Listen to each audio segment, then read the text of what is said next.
Hello buddies, welcome to our channel. ఈ రోజు మరొక ఇంట్రెస్టింగ్ టాపిక్ తో మీ ముందుకు వచ్చాను. జబర్దస్త్ వేదికగా ఎంతో మంది పాపులారిటీని సంపాదించుకున్నారు. కొందరు జబర్దస్త్ షోలో మెరిసి సినిమాల్లో కూడా అవకాశాలు తెచ్చుకున్నారు. అలా ఇమాన్యుయల్ కూడా పాపులారిటీ నటుడిగా పేరు తెచ్చుకున్నాడు. స్కిట్లలో మెరిసి తనదైన స్టైల్లో పంచులు వేస్తూ అందరినీ కడుపుబ్బా నవ్వించాడు. ఇక జబర్దస్త్ ఇమాన్యుయల్ గురించి ఇప్పుడు బిగ్ బాస్ తెలుగు సీజన్ 9 లో ఎక్కువగా చర్చ జరుగుతోంది. హైదరాబాద్, తెలంగాణకు చెందిన ఇమాన్యుయల్ ఈసారి బిగ్ బాస్ హౌస్ లోకి ఎంట్రీ ఇచ్చిన సంగతి అందరికీ తెలిసిందే. అయితే ఇమాన్యుయల్ మొదట పటాస్ కామెడీ షో ద్వారా టీవీ ప్రేక్షకుల ముందుకు వచ్చాడు. యాంకర్ రవి శ్రీముఖి హోస్ట్ చేసిన ఈ షోలో ఆయన తన కామెడీతో అందరినీ కడుపుబ్బా నవ్వించాడు. అక్కడి నుంచే ఆయనకు అవకాశాలు మొదలయ్యాయి. ఆ తర్వాత జబర్దస్త్, ఎక్స్ట్రా జబర్దస్త్ వంటి ప్రోగ్రాంలలో స్కిట్స్ చేస్తూ ఆడియన్స్ ని పగలబడి నవ్వించాడు. వెంకీ మంకీ, సుడిగాలి సుధీర్, హైపర్ ఆదిల టీంలో తనదైన కామెడీతో బుల్లితెర ఆడియన్స్ ని ఆకట్టుకున్నాడు. అయితే ప్రతి స్కిట్ లో ఆయన వేసే పంచ్ డైలాగులు, టైమింగ్ తో చెప్పే కామెడీ, తన మీద తానే సరదాగా వేసుకునే జోకులు ఇలా ఆయనను ప్రత్యేకంగా నిలబెట్టాయి.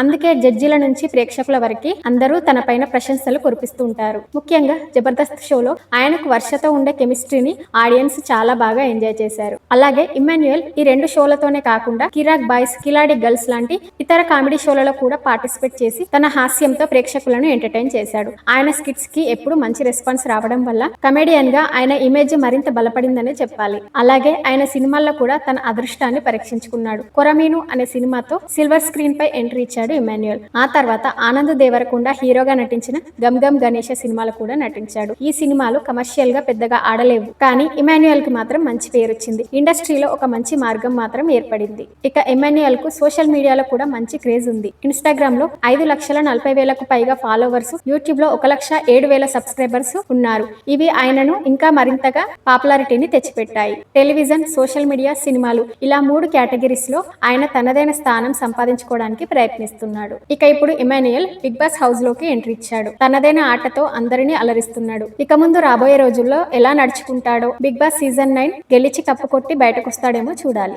సో ఇదన్నమాట. ఇలాంటి మరిన్ని ఇంట్రెస్టింగ్ వీడియోస్ కోసం మన సినీ జనరల్ టాక్ ఛానల్ ని సబ్స్క్రైబ్ చేసుకోండి, లైక్ చేయండి, షేర్ చేయండి. Thank you for watching.